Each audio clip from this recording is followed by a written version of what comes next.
로 주었더라. 아멘. 가나안 땅을 완전히 점령한 것은 아니었지만은 전면적인 전쟁이 끝이 나고 난 다음에 이스라엘 백성들은 길갈에 모여서 이스라엘 12지파들이 땅을 기업으로 분배하기 시작했습니다. 오늘 읽은 본문의 말씀은 유다지파의 분깃으로 돌아가는 땅의 경계를 다른 지파보다 먼저 기록하고 있습니다. 장자로 따지면은 르벤이 먼저 장자인데 오늘 유독히 유다지파가 먼저 기업을 얻는 장면을 기록을 하고 있습니다. 이것은 유다지파가 가진 우선권을 말해주고 있습니다. 유다지파는 아브라함과 다윗과 예수 그리스도의 세계를 이루는 중심 지파요, 온 이스라엘의 줄기와 같은, 뼈대와 같은, 등뼈와 같은 지파입니다. 물론 우리가 읽은 본문의 여러 지명과 내용들이 참 우리가 읽기도 어렵고 건조하게 나열되어 있는 것처럼 보이는 것 같지만은 이스라엘 토지 분배의 역사성을 보여주고 있는 장면입니다. 그리고 또 이 말씀은 여러 가지 많은 교훈도 우리에게 겸하여 들려주고 있습니다. 이 시간 이스라엘의 토지 분배라는 말씀 잠시 살펴보고 수요 예배의 말씀을 대신하고자 합니다. 이스라엘의 토지 분배는 철저하게 하나님의 주권 속에서 이루어지는 토지 분배입니다.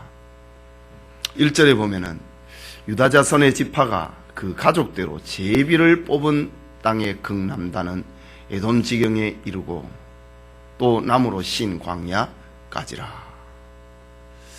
기업을 분배를 받음에 있어서 저들은 제비를 뽑았다 라고 합니다. 이스라엘 백성들이 어떤 의논이나 어떤 협상의 방법을 찾아서 기업을 분배하는 이런 방법보다는 제비를 뽑아서 그것이 결정되는 그것이 하나님의 뜻이다, 이렇게 이스라엘 백성들은 믿었다 이거지요. 잠언 16장 33절에도 보면은 사람이 제비를 뽑으나 이를 작정하는 하기는 여호와께 있느니라. 이것이 하나님의 주권을 인정하는 삶입니다. 우리가 제비를 뽑는다. 우리가 제비를 뽑지만은 그 결정은 하나님에게 있다. 이스라엘 12지파들이 물론 2지파 반은 요단강 동편에서 이미 기업을 받았습니다. 기업을 분배하는 과정 속에서 2지파 반은 여기 제비 뽑을 일이 없습니다. 이미 요단강 동편에서 기업을 받았기 때문에 9지파 반이 지금 기업을 분배를 받고 있는데 저들의 마음이 얼마나 초조했겠느냐 이지요. 우리가 아파트를 지어 가지고도 그것을 그 제비 뽑을 때 당첨을 할 때에 그 몇 호에 걸리느냐 그런 경험이 있습니까? 없습니까? 그 아파트 분양을 받을 때 말이죠. 아주 좋은 위치에 햇빛 잘 들어오고 또 시끄럽지도 않고 그런 위치에 분양을 받으려고 얼마나 초조합니까? 그런데 지금 이스라엘은 어떤 많은 집 가운데 하나를 뽑는 그것이 아니라 그 넓은 영토 가운데 그 지역을 제비를 뽑아서 나누는 이런 과정에 있습니다. 7년 동안 여호수아와 더불어 이스라엘 백성들은 생사고락을 같이 하면서 정말 사선을 넘나드는 그런 정복전쟁에 임하였습니다.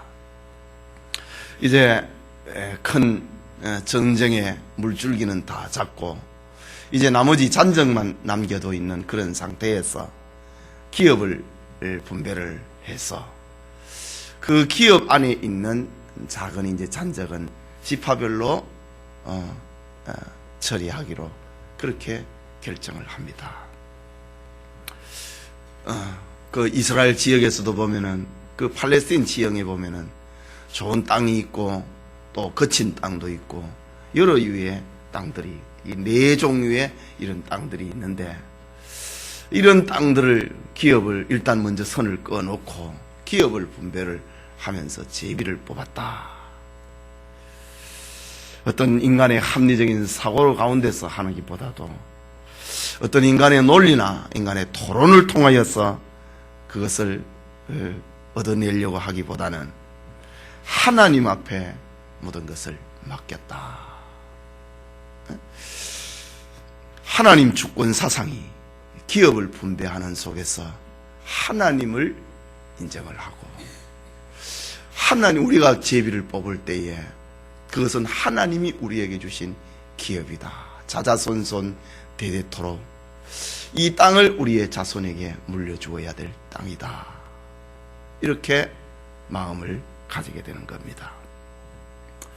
이스라엘 백성들이 가지는 인간의 아무리 훌륭한 사고와 논리라 하더라도 사람이 가질 수 있는 최고의 선이라 할지라도 하나님의 뜻을 능가할 수는 없다 이거지요.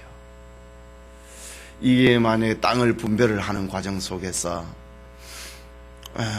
어떤 토론을 통하여서 논리를 통하여서 기업을 분배한다면은 그것은 또 다른 문제가 낳게 되고 말 것입니다. 이미 모세를 통하여서 그 땅을 기업으로 얻을 때에 하나님 앞에서 제비를 뽑아서 기업을 얻도록 약속을 했는데 그것이 지금 세월이 지나고 난 다음에 이루어지고 있는 그 상태입니다. 하나님 주권 사상은 선민 이스라엘 백성들에게만 적용이 되는 것이 아니라 온 우주에도 적용이 되고 있습니다. 다니엘서 4장 35절에 보면은 땅의 모든 거민을 없는 것 같이 여기시며 하늘의 군사에게든지 땅의 거민에게든지 그는 자기 뜻대로 행하시나니 누가 그의 손을 금하든지 혹시 이르기를 네가 무엇을 하느냐 할 자가 없도다. 하나님께서는 이스라엘 백성들과만 관계하는 것이 아니라 전 우주 가운데서도 적용이 되고 있다라는 것입니다. 오늘날에 한국 교계 안에 총회장을 선출을 할 때에 금권 선거라고 하는 말이 해마다 등장을 합니다. 그 총회장을 되기 위해서 돈을 쓴다 이거죠. 그래서 이런 부조리 때문에 어떤 교단에서는 아예 제비를 뽑는 그런 방법을 선택을 하는 경우가 있습니다. 훌륭한 인재들이 많이 있을 경우에는 이렇게 한 10여 명을 남겨놓고 제비를 뽑아서 이 총회장을 선출을 하는 거지요. 그러니까 인간의 어떤 가지고 있는 그 부조리를 방지를 하려고 하는 고육지책인 것입니다. 물론 오늘날 우리가 총회장을 선출을 할 때에 제비를 뽑는다 라고 할 때에 거기에 장점도 있고 물론 단점도 있습니다. 장점이라면은 그 사전에 선거 운동을 하는 그리고 천문학적인 돈을 쓰는 이런 것을 방지하기 위한 그런 좋은 점도 있고 또 한편으로는 단점이라고 한다면은 교단이 지향을 하고 있는 그 정체성을 누가 제일 구현을 할 수 있느냐 라고 하는 그런 의미에서 제비를 뽑을 때에 그 어려움이 있는 것입니다. 그런 약점도 있는 것입니다.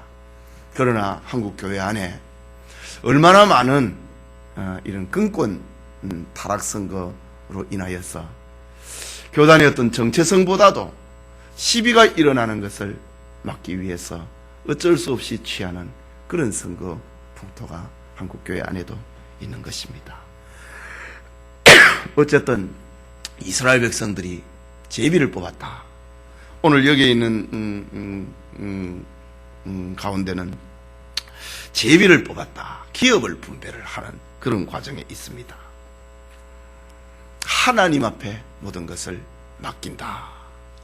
이거는 어떤 지도력을 요구하는 것도 아니고 그야말로 그는 누가 어느 지역을 기업을 분배받든지 특별한 어떤 이해관계가 없는 것입니다.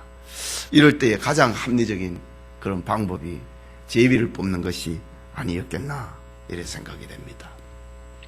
하나님의 주권을 인정을 한다.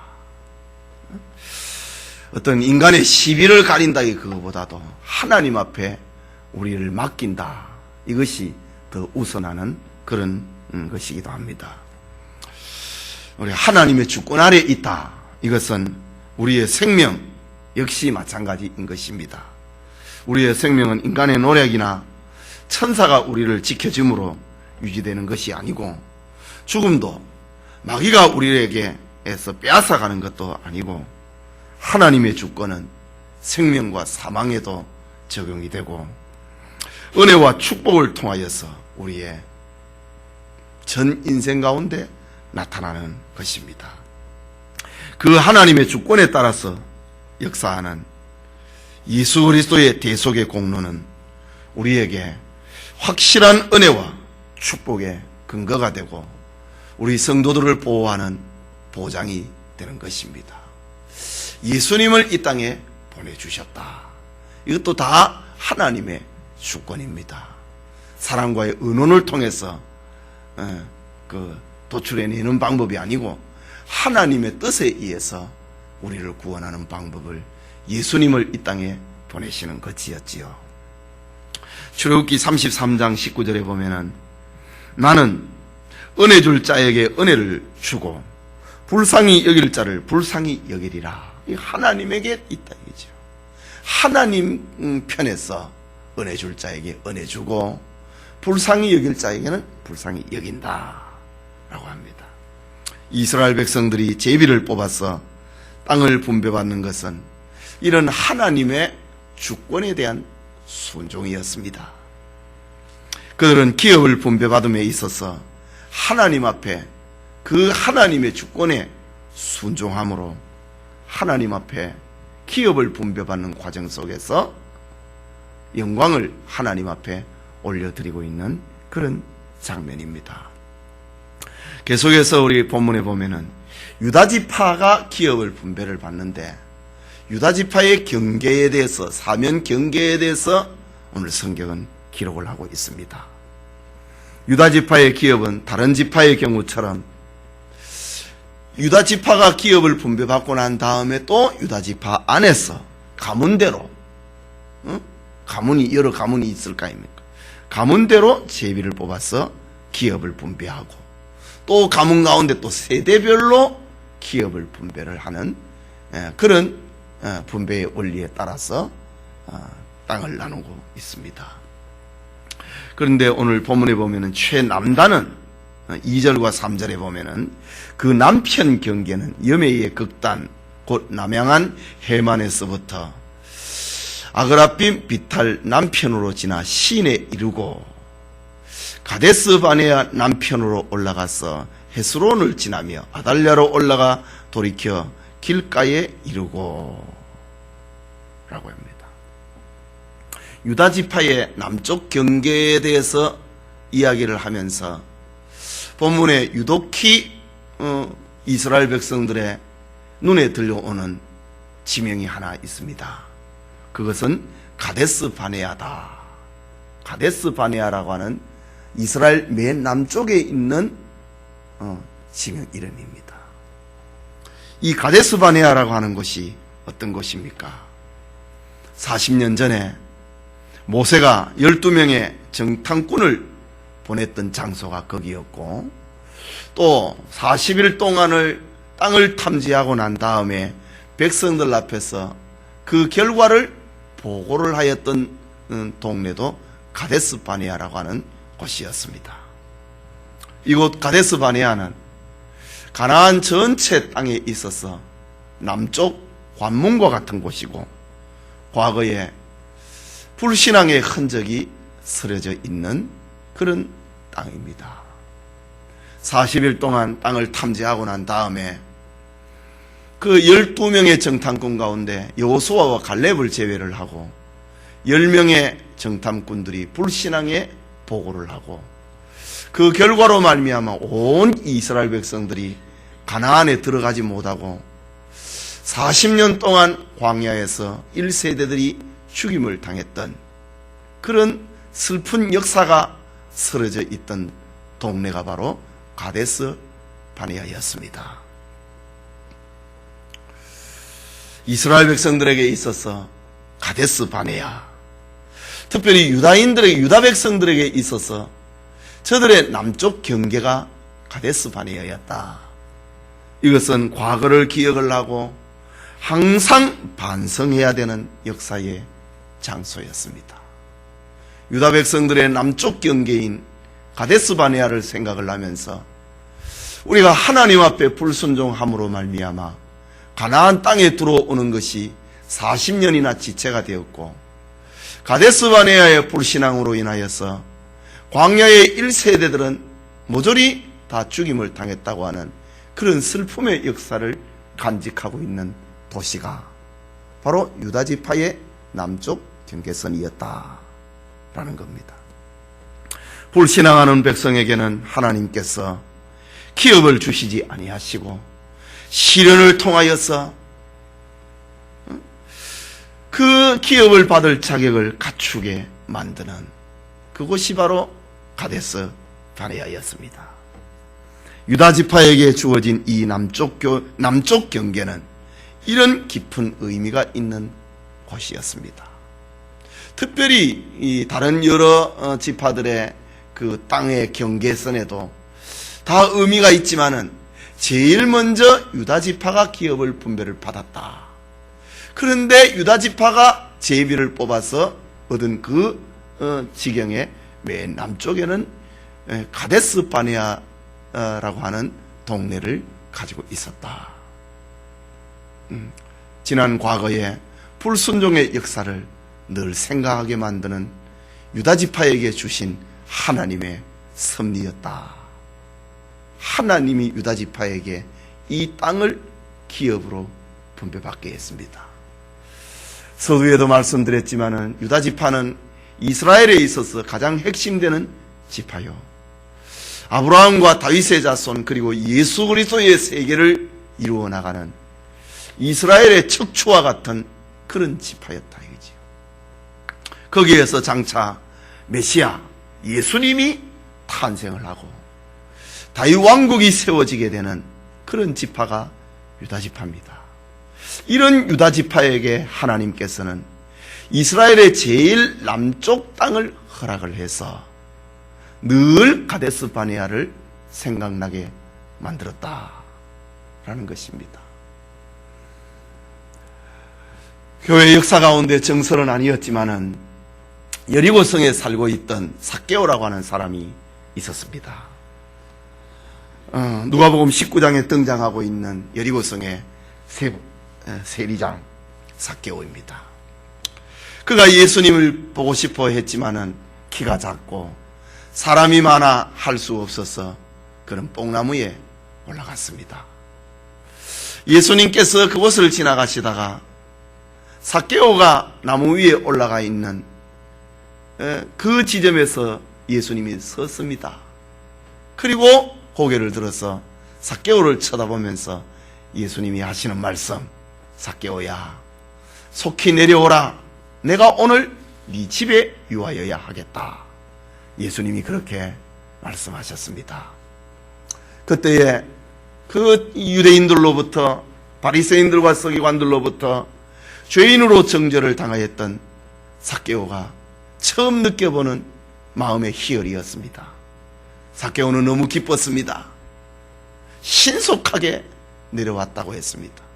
그리고 기뻐하며 예수님을 영접했다고 했습니다. 누가복음 19장이에요. 그리고 그 입에서 터져나오는 말, 내 소유의 절반을 가난한 사람들에게 주겠으며 내가 만일 이것을 토색한 일이 있으면 4배나 갚겠나이다 라고 예수님 앞에 자기의 남은 삶을 서원을 하게 됩니다. 그 교회 역사 가운데 말이지요, 이런 세월이 지나고 난 다음에 삭개오가 이제 예수님이 십자가에 못 박혀 죽으셨습니다. 삭개오의 주님을 향한, 하나님을 향한 변화된 새로운 삶을 살아가고 있는 삭개오에게 그의 삶에 있어서 잊을 수 없는 장소는 여리고성의 뽕나무였다 이지요. 그래서 그 이야기에 보면은, 성경의 뒷 이야기에 보면은 삭개오는 자주 예수님이 그리울 때에 자기의 신앙을 불어넣어 주신 그 주님이 생각날 때마다 자기를 불러주었던 장소 뽕나무에게 찾아와서 그 나무를 어루만졌다고 하는 그런 성경의 뒷 이야기가 전해 내려오고 있습니다.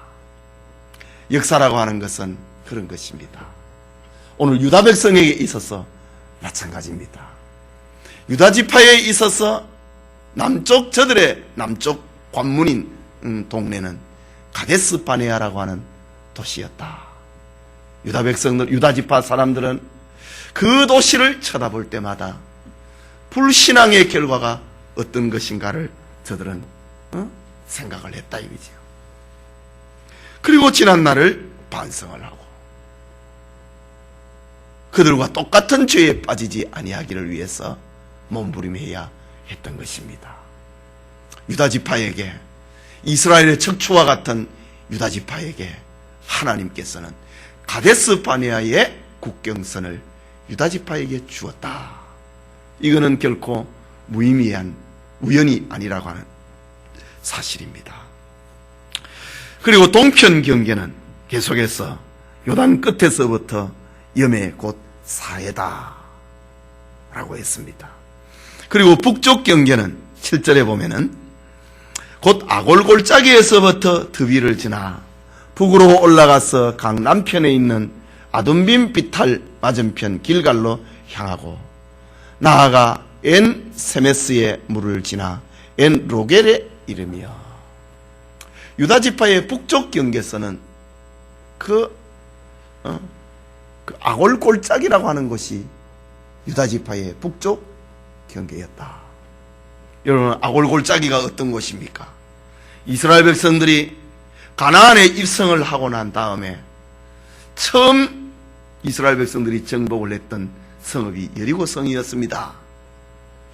하나님께서 앞으로 정복을 할 모든 성읍의 그 곡식과 그 기구와 그리고 가축들은 너희들이 가질 것이지만은 첫 번째 성읍인 여리고성은 모조리 하나님 앞에 바치라 라고 했습니다. 그러나 첫 번째 성이었습니다. 처음 보는 물건들, 광야에서 40년 동안 살았으니 문명이라고 하는 것은 없지 않습니까? 그러니까 이 도시국가에 살고 있는 여리고성 사람들이 가지고 있는 화려한 문명에 그 아간이라고 하는 사람이 취해버렸습니다. 탐욕이 발동을 했습니다.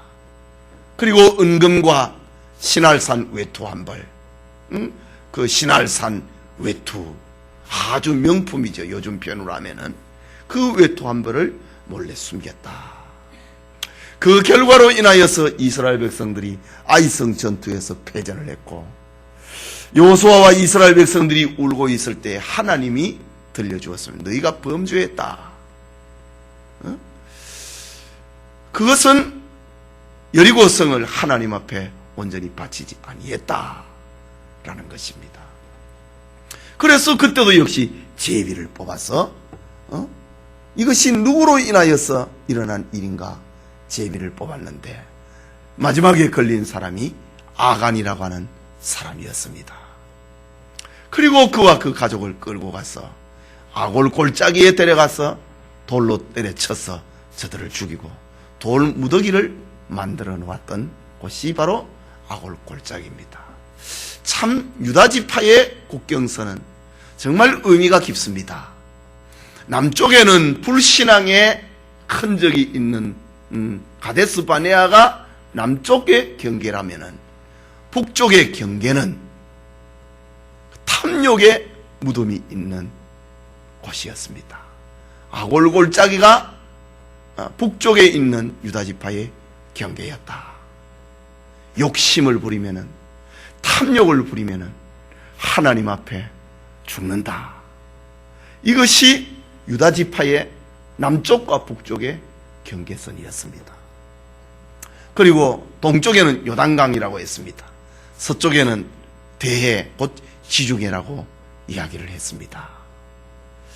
서쪽과 동쪽에는 하나님의 그 땅의 끝부분인 지계표가 세워져 있는 곳이고, 강이라고 하는 것을 통하여서 경계선을 만들어 놓았고, 바다라고 하는 것을 통하여서 유다지파의 경계선을 하나님이 만들어 놓았고, 북쪽에는 아골골짜기라고 하는 경계선을, 탐욕의 경계선을, 탐욕을 경계하는 경계선을 두었고, 남쪽에는 가데스 바네아라고 하는 불신앙을 경계하는 경계선을 유다 사방에 이렇게 하나님이 주셨다. 결코 우연일 수 없는 사건입니다. 이 밤에 예배드리는 우리 성도님, 교회 생활을 하는 중에 여러 가지 시련도 있고 또 진리를 바로 판단하지 못하고 바로 파악하지 못해서 소경처럼 더듬으면서 살아가는 사람들도 있습니다. 오늘 유다지파에 얻은 남쪽 끝 가데스 바네아를 통하여서 하나님은 저들을 경계했다. 우리는 불신앙에 빠지지 아니하도록 조심해야 됨을 우리에게도 알려주고 있는 교훈입니다. 북쪽 경계를 생각을 하고 탐욕이 얼마나 무서운 것인가를 유다지파는 교훈을 삼아야 했습니다. 동쪽 경계와 또 서쪽 경계는 하나님의 지계표가 있는, 하나님이 바다로 선을 그어놓고 강으로 선을 그어놓은 지계표가 있는 곳이었습니다. 그런데 우리가 성경에 보면은 13절에 보면은 13절과 15절에 보면은 아주 특별한 지명이 또 나옵니다. 13절에 다 유다지파에 해당되는 지명입니다. 여호와께서 여호수아에게 명하신 대로 여호수아가 기랏 아르바 곧 헤브론 성을 유다 자손 중에서 분깃으로 여분네의 아들 갈렙에게 주었으니 아르바는 아낙의 아비였더라. 13절에 등장하는 기랏 아르바라는 지명이고, 그리고 15절에는 거기서 올라가서 드빌 거민을 쳤는데 드빌의 본 이름은 기랏 세벨이라 라고 했습니다. 기랏 아르바와 기랏 세벨 두 성이 우리의 눈에 들어옵니다. 기랏 아르바는 헤브론이라고 했던 헤브론의 다른 이름입니다. 이곳은 40년 전에 12명의 정탐꾼들이 그 헤브론 성의 그 강대함을 쳐다보고 자신들을 비하했던, 저들은 거인과 같고 하나님의 백성인 자신들은 메뚜기와 같다고 자기들을 비하했던 장면이 바로 헤브론 성을 보고 저들이 그렇게 표현했습니다. 저 가나안 땅에 저 헤브론 사람들의 강대함을 보고 낙담을 하고 백성들 앞에서 우리 가지 말자, 하나님의 뜻을 역행을 했던 도시가 바로 헤브론이었습니다. 그런데 그 불신앙의 본보기를 갈렙이 맡아서 처리를 했다. 우리 지난 시간에 14장에 내가 나이가 85이지만은 나는 아직까지 올라갈 수 있다. 하나님이 나와 함께 하시면은 나는 감당할 수 있다 라고 했는데, 그 14절에 갈렙이 거기서 아낙의 소생 곧 그 세 아들 세세와 아히만과 달메를 쫓아내었고 갈렙이 그 성읍을 쟁취를 했다라는 것을 보여줍니다. 그리고 또 하나는 기라세벨이라고 하는 도시입니다. 기라세벨이라고 하는 도시인데 이 갈렙이 그 땅도 가고 싶었다 이거지요. 그 땅도 아직까지 정복되지 못한 땅이었습니다. 그러면 기라세벨이라고 하는 말이 무슨 말이냐 이죠. 세벨이라고 하는 말은 히브리 말로 책이라는 말입니다. 그러니까 가나안의 모든 역사 서적이 보관이 되어 있는 도시였습니다. 그러니까 도서관이 있는 도시요, 고대의 대학이 있는 도시가 바로 기라세벨입니다. 저 그리스 시대에 아테네가 그 세계의 대학과 도서관이 있었던 것처럼 이 기라세벨이라고 하는 도시가 그리스의 아테네처럼 젊은 사람들을 교육을 시켰던 그런 가나안의 두뇌들이 모여있는 도시가 바로 기라세벨입니다. 갈렙은 저 헤브론이라고 하는 성을 정복을 하고 난 다음에 기라세벨도 가지고 싶었다 이거지요. 정복되지 않는 성읍이었습니다. 이 갈렙이 기라세벨을 정복을 하고 난 다음에 저 학문의 도시를 자기 것으로 만들고 싶었던 것입니다. 고대의 역사 기록물과 고전들이 비치가 되어 있는 도시 기라세벨을 갈렙이 갖고 싶었습니다. 그래서 자기 가문에 있는 사람들을 다 불러 모아놓고 이야기를 합니다. 16절에 갈렙이 말하기를 기라세벳을 쳐서 그것을 취하는 자에게는 내가 내 딸 악사를 아내로 주리라 하였더니, 갈렙은 85살이요 유다지파 가운데서도 어른이요 갈렙의 자기 가문에서도 갈렙이 제일 어른입니다. 젊은 조카들과 손주뻘 되는 사람들을 불러놓고 저 기라세벨을 차지하는 사람은 저 가나안 지방에 그 두뇌들이 있는 그 역사적인 서적들이 보관이 되어 있고 고대의 문물들이 책들이 보관이 되어 있는 그 도시를 취하는 사람에게는 내 딸을 그에게 주겠다, 이런 선물을 제시를 합니다. 그런데 17절에 보면은 갈렙의 아우요 그나스의 아들인 온니엘이 그것을 취함으로 갈렙이 그 딸 악사를 그에게 아내로 주었더라 라고 합니다. 그러니까 이 온니엘은 갈렙의 조카지요. 조카 온니엘에게 자기 딸을 아내로 주었습니다. 물론 고대에는 근친 간의 결혼이 허용이 되었을 그럴 때였습니다. 갈렙으로 하여금 기라세벳을 가지고 싶었다. 가나안의 머리를 가지고 싶었던 것입니다. 그리고 이 일을 위하여서 성을 취하는 사람에게는 내 딸을 아내로 주겠다 제시를 합니다. 그리고 여기에 온니엘이라고 하는 사람이 최전방에 서서 그 성을 무너뜨리고 정복을 했다. 온니엘이라고 합니다. 이 온니엘이 누구입니까?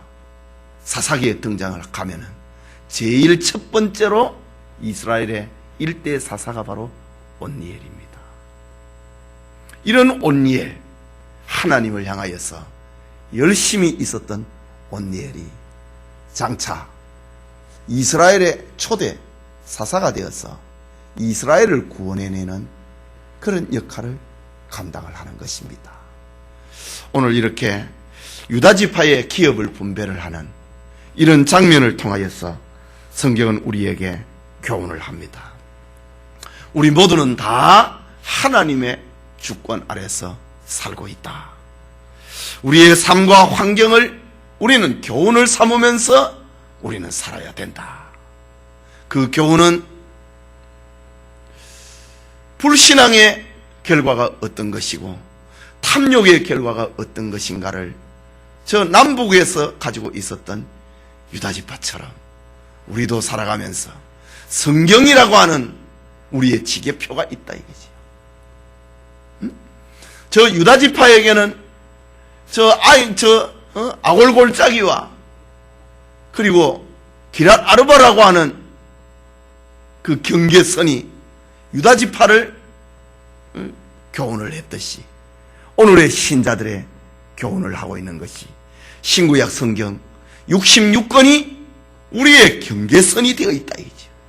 우리를 둘러싸고 있는 것입니다. 성경을 교훈으로 삼아서 하나님의 뜻을 하나님의 주권 아래서 우리는 살아야 된다. 그리고 우리가 하나님의 주권 안에서 살지만은 저 갈렙과 온니엘처럼 하나님 앞에 그 땅을 아직까지 정복되지 못한 가장 어려운 난공불락의 성 헤브론을 나에게 달라. 그리고 난 다음에 자기가 이제는 힘이 다 떨어졌는지도 모릅니다. 그리고 세월이 지나고 난 다음에 저 가나안의 그 머리와 같은 도시, 두뇌와 같은 그런 도시 기라세벨을 위하여서는 자기 딸을 내어놓고 그 성읍을 취하는 사람에게는 내 딸을 주어서 내 사위로 삼겠다. 이것이 그리스도 안에서 살아가고 있는 성도들의 추구하는 꿈이라 이거죠. 난공불락의 성을 우리가 성취를 하고 또 그 안에서 또 다른 목적을 취하여서 달려가고 있는 저 갈렙의 모습 속에서 우리 성도들이 이런 어떤 내용들을 교훈으로 삼고 하나님을 신뢰하고 순종하고 쟁취함으로 복을 누리는 성도님들 다 되시기를 소원합니다.